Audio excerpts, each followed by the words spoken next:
So thanks to both of you for joining with me. I think it's significant that we're here in the chapel, which is really the centerpiece of Regent in many ways, because worship is so much at the core of what we're about.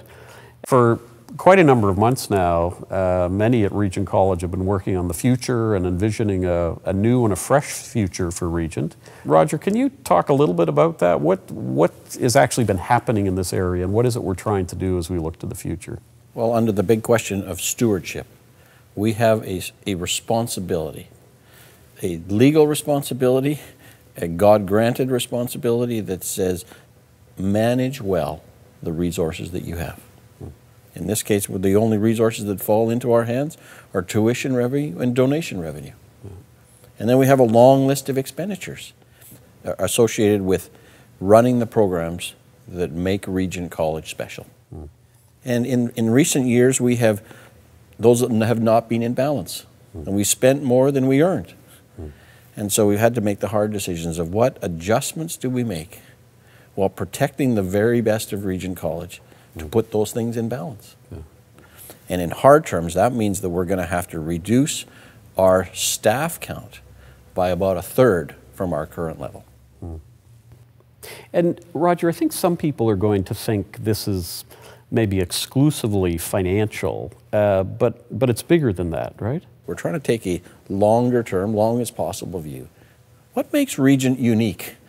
Biblical studies, critique of the culture, the integration of the arts, deep spirituality. We started with that and say that has made Regent distinct. That's who God called us to be. Yeah.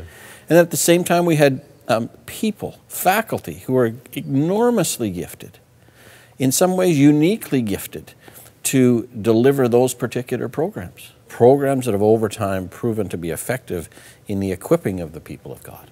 But we can only be Regent College with those kind of programs, so by those kinds of people. Yeah. And then we said, okay, now how do we reorganize, reconfigure ourselves to ensure those kinds of things are able to continue, not just for the next 6 months, but we talk in terms of 3 and 5 years.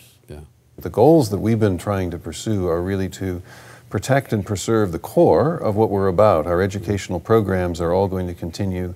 We're preserving a really strong faculty.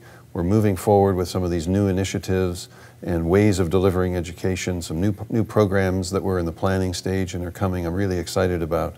So we're positioning ourselves for a really strong future. Getting there right now is through really difficult woods, difficult territory. It's hard to make these sort of cuts.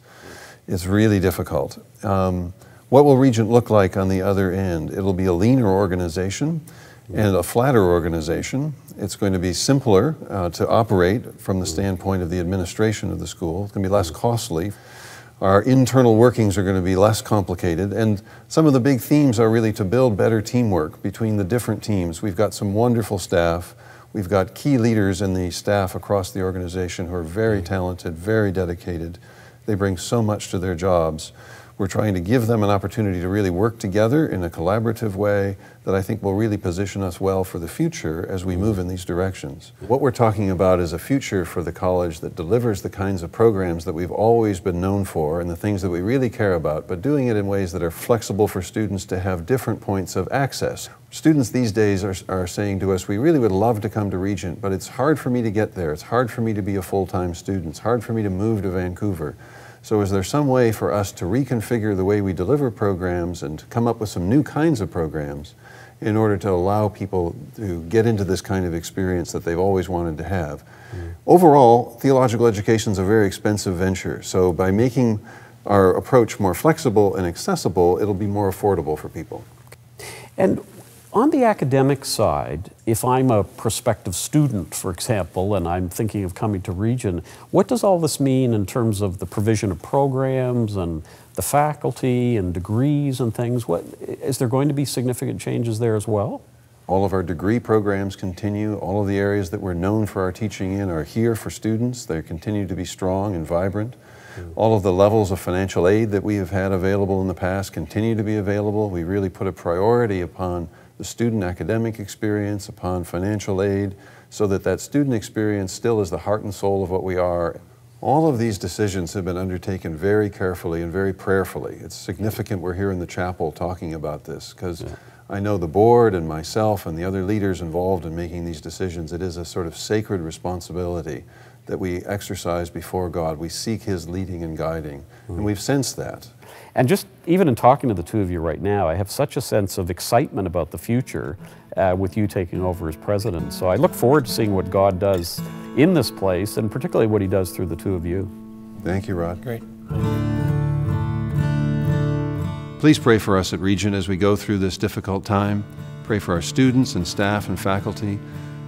Going through these kinds of changes is always a source of disruption, brings turmoil into people's lives. Our hearts go out to the people who are impacted.